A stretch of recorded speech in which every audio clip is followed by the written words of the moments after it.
All right, greetings, everyone. Hope you're doing well within your space and time. Got Maurice on camera. There he is right there, right? So we're gonna see how many more people may come through the door. We're expecting about 25 people to walk through this door. So right.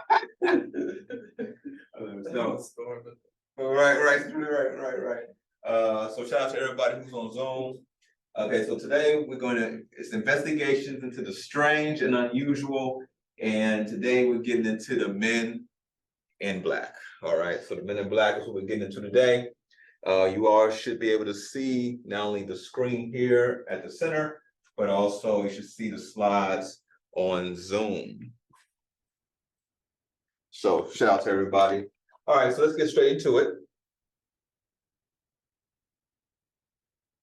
One second here. Okay. All right, so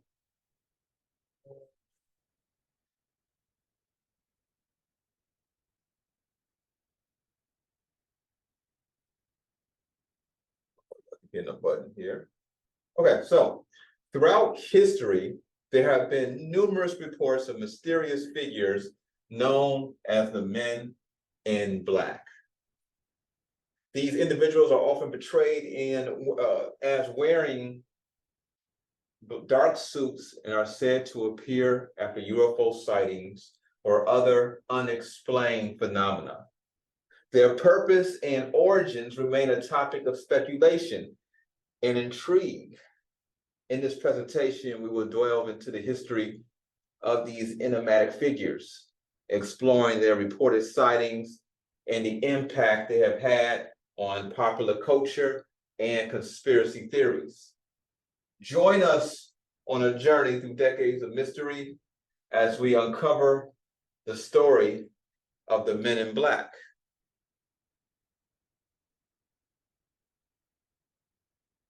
Origins and early sightings.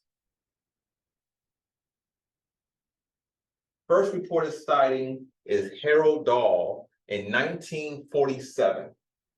Typically described as men in dark suits who appear to silence or intimidate witnesses of strange occurrences, the MIB concept has evolved over time, often linked with government agencies or extraterrestrial entities in popular culture. The first widely reported sighting that contributed to the MIB legend involved this Harold Dahl in 1947. This incident, known as the Maury Island incident, occurred near Tacoma, Washington. Dahl claimed to have witnessed 6 donut-shaped objects in the sky. Following his sighting, he reported being approached by a man in a dark suit. This individual allegedly warned Dahl against discussing his experience publicly, fostering the archetype of MIB as secretive agents policing information about UFOs and other anomalies. This encounter laid the groundwork for many similar reports in the following decades, shaping the mysterious image of the men in black in ufology and beyond.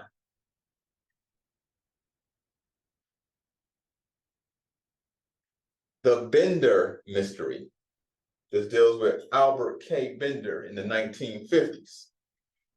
Albert K. Bender, a prominent figure in early UFO research and the founder of the International Flying Saucer Bureau, had notable encounters with the men in black in the 1950s. Bender claimed that he was visited by dark-suited men who appeared at his home. These individuals were described as having an ominous presence and communicated threats or warnings to Bender about ceasing his UFO research and dissemination of related information. The encounters reportedly had a profound impact on Bender, leading to considerable distress and fear. Following these visits, Bender abruptly closed his International Flying Saucer Bureau in 1953. He later described the experiences in detail in his book, Flying Saucers and the three men. These events contributed significantly to the MIB lore, portraying them as shadowy figures who suppress information about UFOs and other unexplained phenomena. Bender's experiences remain among the most cited in the history of MIB encounters. Let's get into the 1960s, a decade of increased sightings.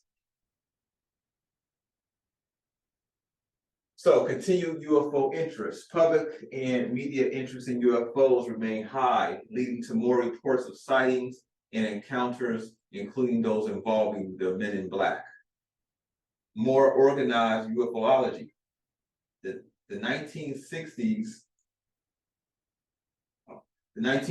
saw the growth of more structured UFO research organizations, leading to better documentation of MIB encounters. Notable cases. This decade featured several high-profile MIB cases, such as those involving John Keel, which received significant attention within the UFOlogy community. Cultural and social change. The era's broader cultural shifts, including a questioning of authority and the exploration of alternative beliefs, may have influenced the perception and reporting of MIB encounters. Increased reporting. As the concept of MIB became more ingrained in the UFO narrative, more witnesses were likely to interpret their experiences through this lens, leading to increased reports. Let's talk about Robert Richardson in 1967. Richardson reported a peculiar encounter after a supposed collision with a UFO in Toledo, Ohio. He claimed that after the incident, he was visited by two men in black suits. These men questioned him intensely about the event and warned him against speaking about it. Richardson also reported receiving a second visit from two different men asking for the UFO debris he had allegedly found at the collision site.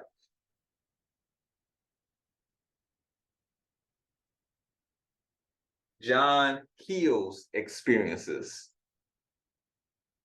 John Keel, a journalist and influential UFOologist known for his book, The Mothman Prophecies, documented several interactions with men in black during his investigations into the paranormal phenomena. Keel described these individuals as bizarre, often with odd mannerisms and an unsettling presence. They appeared to be extremely knowledgeable about Keel's activities and research.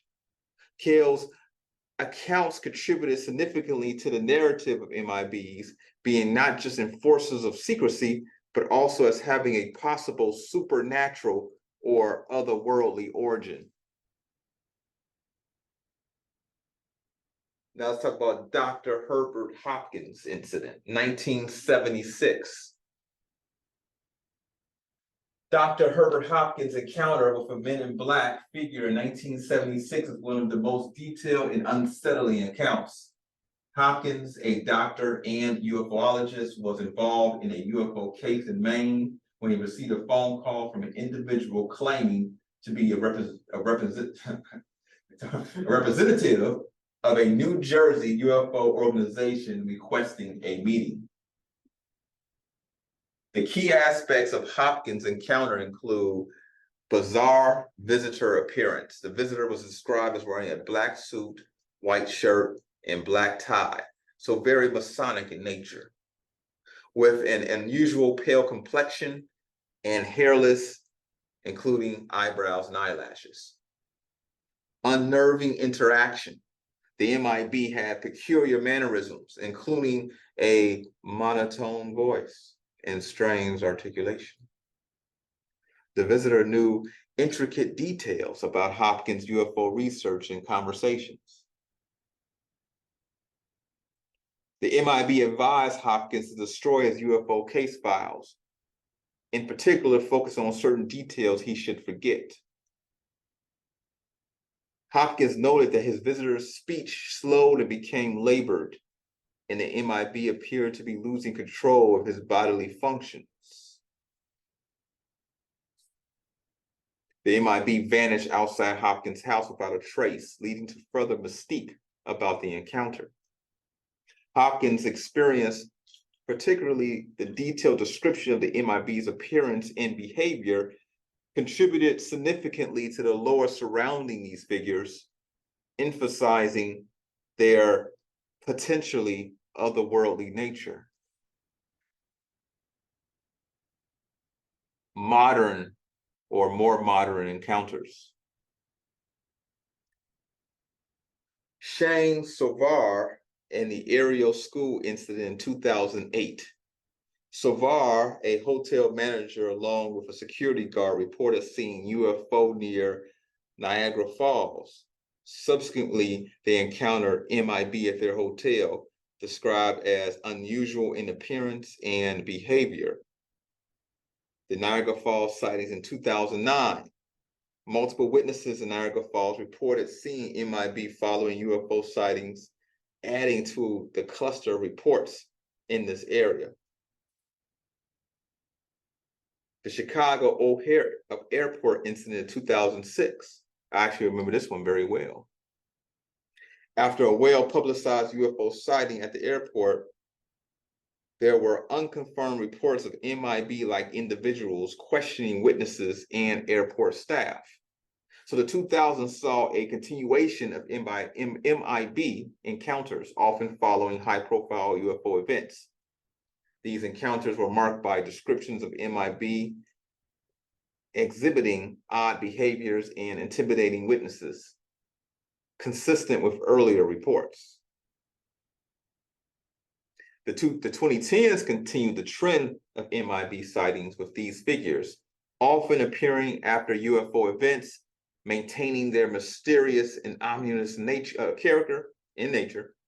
The reports from this decade often feature the MIB displaying in-depth awareness of the witnesses' experiences and activities. Colorado Springs, 2012.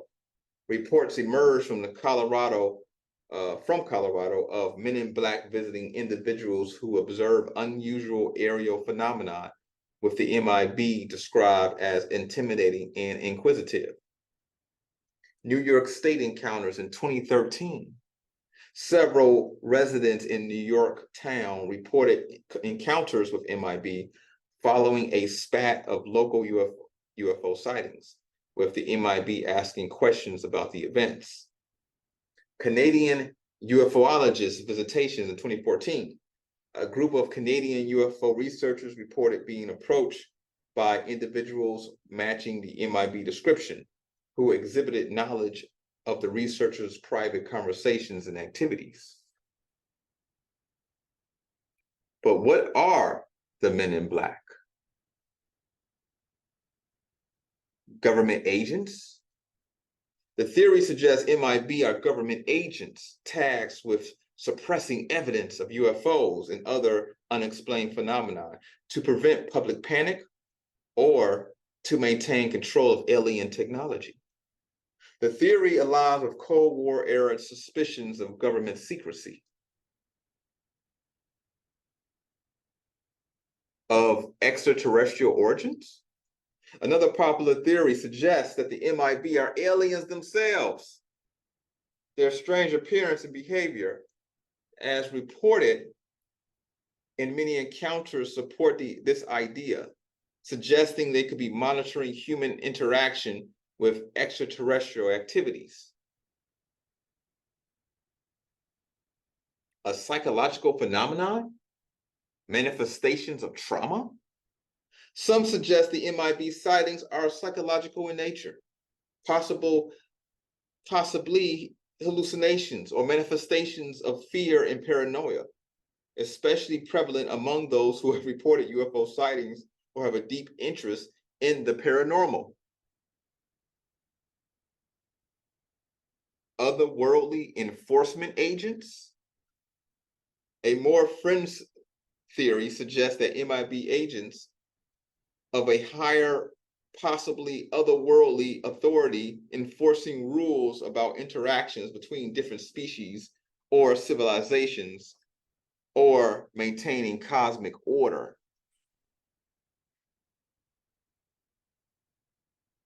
Skepticism and debunking.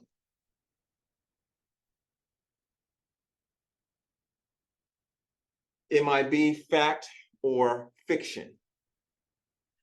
One, first, lack of empirical evidence. Skeptics point out that there is no concrete empirical evidence supporting the existence of MIB. Most encounters are anecdotal and lack physical proof.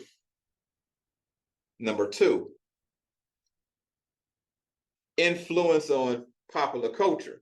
Skeptics argue that the depiction of MIB in movies, TV shows, and books has heavily influenced public perception, leading to biased or imaginative interpretations of ordinary events as MIB encounters. Number three, psychological psychological explanations. It might be an effect. There's an alien in here. So it's something going on, right? You all spent a lot of strange behavior the last night or so. You're very, very, very strange. The Meta Center may be, it's not an old worlder. Okay, they usually let me know when they're coming, but there may be some type of interesting entity kind of hovering around us. All right, so some psychological theories suggest that MIB sightings could be a form of mass hysteria, cognitive bias, or a byproduct of heightened emotions following a perceived UFO sighting. Continue on. Misidentification. It is proposed that individuals who report seeing MIB may be misidentifying mundane figures like government officials, law enforcement, or business people in suits, particularly in stressful or confusing situations. Hoaxes and fabrication. There is a possibility that some of the MIB reports are deliberate hoaxes or fabrications, either for attention, as part of a prank, or for other personal reasons. Normalizing the paranormal. Skeptics argue that MIB narratives can sometimes be a way to normalize unexplained phenomena, providing a mysterious yet human-like agent behind UFO and other paranormal experiences. Inconsistencies in reports. The wide variation and inconsistencies in MIB reports are highlighted, suggesting that these are not reliable accounts of real phenomena.